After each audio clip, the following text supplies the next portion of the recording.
Hello అండి అందరికీ. రీసెంట్గా డిప్యూటీ సీఎం పవన్ కళ్యాణ్ గారికి తెలంగాణ పోలీసులు ఒక రకంగా షాక్ ఇచ్చారు. షాక్ అని ఎందుకు అంటున్నానంటే, ఈ నిర్ణయం తెలంగాణ పోలీసులు తీసుకుంటారు అని చెప్పేసి పవన్ కళ్యాణ్ గారు కూడా ఊహించి ఉండరు. అందుకోసం ఇది ఒక సడన్ డెసిషన్ కాబట్టి ఒక రకంగా ఇది పవన్ కళ్యాణ్ గారికి షాక్ అనమాట. అయితే అసలు ఈ షాక్ ఏంటి అనే విషయాలు అయితే మనం ఈ వీడియోలో మాట్లాడుకుందాం. మనందరికీ తెలుసు, శ్రీరామనవమి అనగానే మన తెలుగు రాష్ట్రాల్లో గుర్తొచ్చే ప్లేస్ ఏంటి? భద్రాచలం. భద్రాచలంలో ప్రతి ఒక్క ముఖ్యమంత్రి కూడా ప్రతి ఒక్క శ్రీరామనవమికి కేసీఆర్ తెలంగాణ వచ్చిన తర్వాత భద్రాచలానికి అంత ఇంపార్టెన్స్ ఇవ్వలేదులే, కానీ అందరూ ముఖ్యమంత్రులు గతంలో ఉమ్మడి రాష్ట్రంలో పనిచేసిన ప్రతి ఒక్క ముఖ్యమంత్రులు కూడా శ్రీరామనవమి వస్తే భద్రాచలానికి వెళ్ళి స్వామివారికి పట్టు వస్త్రాలు అలంకరించి అక్కడ కళ్యాణోత్సవంలో పాల్గొంటారనమాట.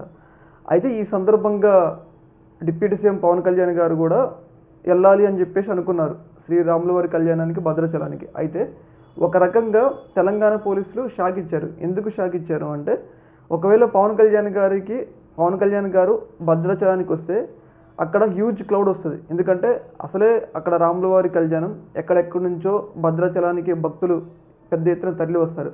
మామూలు రోజుల్లో అంటే అంత రారులే, కానీ అదే రేపు కళ్యాణోత్సవం ఉంది కాబట్టి పెద్ద ఎత్తున చుట్టుపక్కల ఉన్న ఊర్లు మొత్తం పెద్ద ఎత్తున తరలి వస్తారు భద్రాచలానికి కదా. అయితే ఇలాంటి సందర్భంలో ఈ కళ్యాణోత్సవానికి ఒకవేళ పవన్ కళ్యాణ్ గారు వచ్చినట్లయితే, ఎందుకంటే ఆయన తెలుగు రాష్ట్రాల్లోనూ ఒక పెద్ద సెలబ్రిటీ, మనందరికీ తెలుసు. ఆయన ఎక్కడికి వెళ్ళినా కానీ పెద్ద ఎత్తున జనాలు వస్తారు. ఒకవేళ పవన్ కళ్యాణ్ గారు భద్రాచలానికి వస్తే అక్కడ ఒకవేళ తొక్కిసలాట జరగడానికి కారణం, ఎందుకంటే పెద్ద ఎత్తున క్లౌడ్ వస్తారు.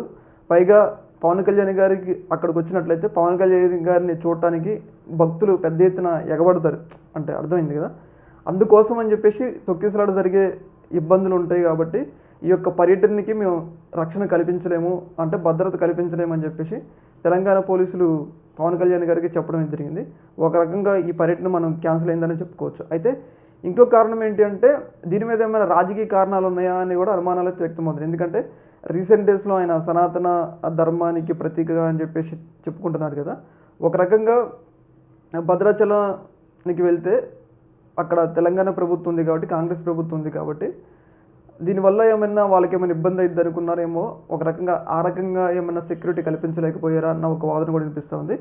మరోవైపు ఏంటంటే, అక్కడికి రేపు సీఎం రేవంత్ రెడ్డి గారు కూడా వస్తున్నారు. ఎందుకంటే ఆయన సీఎం అయిన తర్వాత మొదటిసారి రావటం, అర్థమైందా? ఆయన మొదటిసారి వస్తున్నారు కాబట్టి ఒకవేళ పవన్ కళ్యాణ్ గారు వస్తే ఆయన మీద ఉన్న అటెన్షన్ మొత్తం పవన్ కళ్యాణ్ గారి మీద వెళ్తుందన్న ఉద్దేశంతో రేవంత్ రెడ్డి గారు ఏమైనా ఆయన పర్యటనకి వద్దని చెప్పేసి అడ్డామని చెప్పారా అన్న ఒక వాదన కూడా వినిపిస్తూ ఉంది.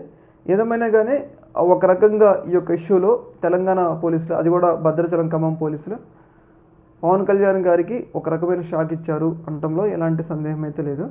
ఈ యొక్క ఇష్యూలో మీ యొక్క అభిప్రాయం కింద కామెంట్లో తెలియజేయండి. Okay madam, thank you.